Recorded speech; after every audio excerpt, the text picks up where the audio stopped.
అందరికీ praise the lord. ఈ ఉదయకాల సమయం దేవుడు నీకు ఇస్తున్న వాగ్దానము కీర్తనల గ్రంథము 34వ అధ్యాయము 5వ వచనం. వారు ఆయన తట్టు చూడగా వారికి వెలుగు కలిగెను, వారి ముఖములెన్నడను లజ్జింపకపోవును. దేవుని వాక్యం ఇక్కడ ఏం చెప్తుందంటే, వారు ఆయన తట్టు చూడగా వారికి వెలుగు కలిగెను. చూడండి, వాక్యం ఏం చెప్తుందంటే, వారు ఆయన తట్టు చూడగా వారికి వెలుగు కలిగెను అంటే, వారు ఆయన తట్టుకు చూసినప్పుడు వారి మీద వెలుగు కలిగింది, కానీ వారు ఆయన తట్టు చూడకుండా ఉన్నప్పుడు వాళ్ళు చీకటిలో అంటే అంధకారంలో ఉన్నారు కదా. లేకపోతే ఈ మాట దేవుడు ఎందుకు చెప్తాడు అంటే, వాళ్ళు ఒకప్పుడు అంధకారంలో ఉన్నారు, చీకటిలో ఉన్నారు కదా, పాపంలో ఉన్నారు. ఎప్పుడైతే వారు ఆయన తట్టుకు చూశారో అప్పుడు వారికి ఏమైంది?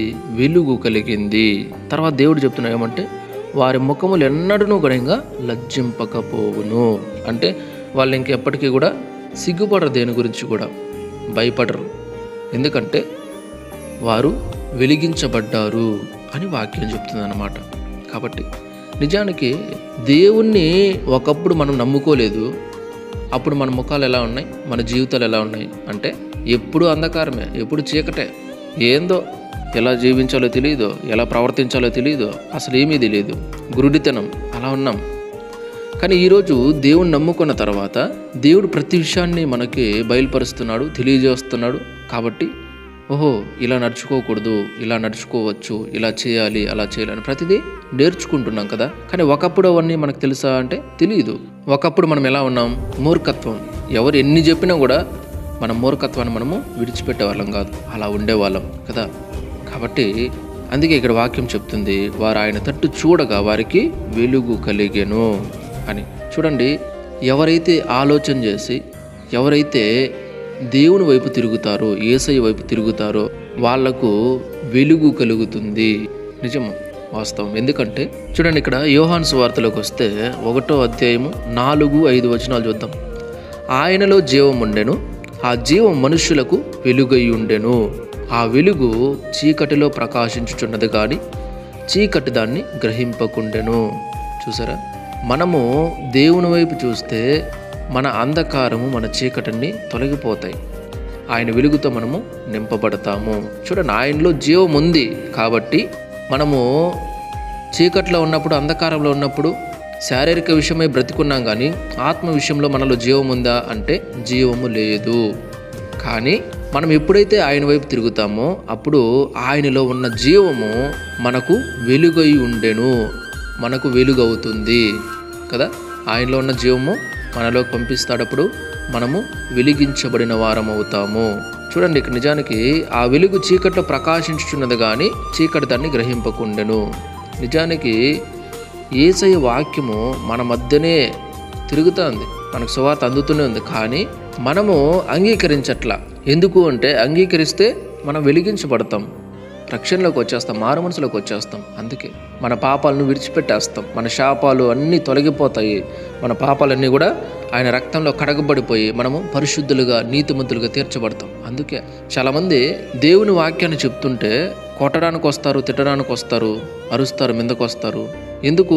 పాపాన్ని విడిచిపెట్టడం వాళ్ళకి ఇష్టం లేదు. వాళ్ళు ఎంతసేపు ఆ చీకట్లో, అంధకారంలో దాంట్లో మగ్గిపోవాలి, అట్లే ఉండిపోవాలి, అట్లే చచ్చిపోవాలనే ఫీలింగ్ వాళ్ళది. అంతేగాని అసలు నేనున్నది నిజమా కాదా, అసలు నేనేం చేస్తున్నాను అనే ఆలోచన లేదు వాళ్ళకి. ఎందుకు అంటే వాళ్ళు వెలిగించబడలేదు, వాళ్ళు చీకట్లో, అంధకారంలో ఉన్నారు కాబట్టి అలాగే ఉంటారన్నమాట.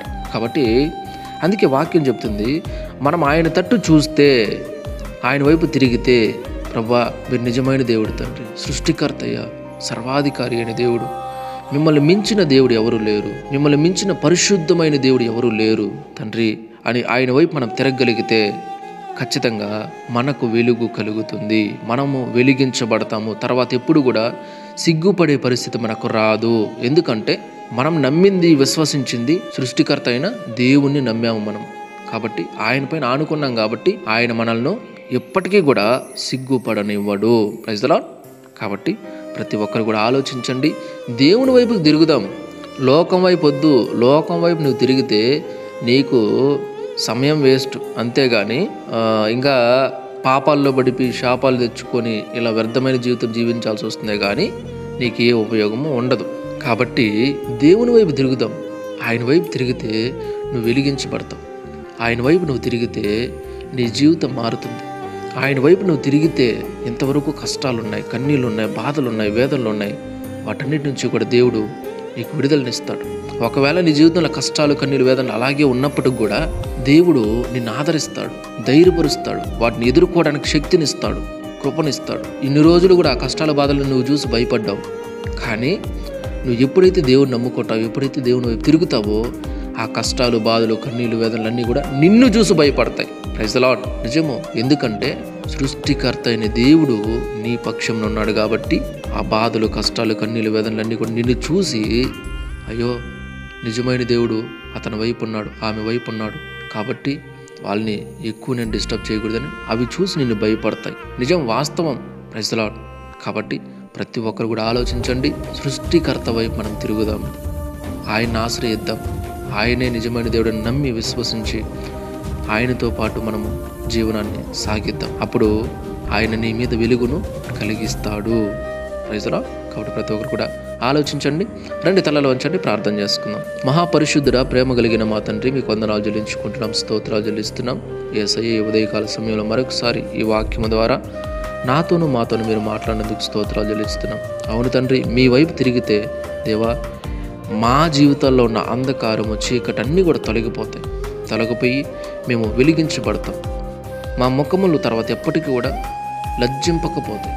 అంటే సిగ్గుపడే పరిస్థితి మాకు మళ్ళీ ఎప్పుడు రాదు. ఎందుకంటే మిమ్మల్ని నమ్మాము కాబట్టి, మీ వైపు తిరిగాం కాబట్టి మమ్మల్ని మీరెన్నడూ కూడా సిగ్గుపడినారు. అంత గొప్ప దేవుడు మీరు. కాబట్టి తండ్రి సమయంలో, ఈ ఉదయకాల సమయంలో ఎంతమంది అయితే ప్రభా ఈ వాక్యాన్ని విని తెలుసుకొని అవును కరెక్టే కదా అని ఆలోచన చేసి మీ వైపు తిరుగుతున్నారో, మీరే నిజమైన దేవుడు నమ్ముతున్నారు ప్రభు, వారందరి జీవితాల్లో కూడా మీరు వెలుగు కలిగించండి స్వామి. వారి జీవితంలో దేవా మీ కార్యం నెరవేర్చండి దేవా. ఎన్ని కష్టాలన్నా ఉన్నాయి, ఎన్ని బాధలన్నా ఉన్నాయి, అప్పులున్నాయి, సొప్పులున్నాయి, ఏ పరిస్థితులైనా ఉన్నాయి ప్రభా, వారి జీవితాల్లో మీరు వెలుగు కలిగించి ఆ అప్పులు సొప్పులు కూడా వీరిని చూసి భయపడేలా మీరు కార్యం చేయండి. స్తోత్రాలు చెల్లించుకుంటూ దయచూపెట్టమని మరొకసారి ఈ వాక్యం ఎంతమంది అయితే చూస్తున్నారు, వింటున్నారు, షేర్ చేస్తున్నారు, పేరు పేరు అందరినీ జ్ఞాపకం చేసుకోమని, దీవించమని, ఆశీర్వదించమని, సహాయం చేయమని యేసయ్య అతి పరిశుద్ధ నామములో ప్రార్థించి స్తుతించి గణపరిచి వేడుకుంటున్నాం తండ్రి. ఆమేన్. దేవుడు మీ అందరిని దీవించి ఆశీర్వదించును గాక. ఆమేన్.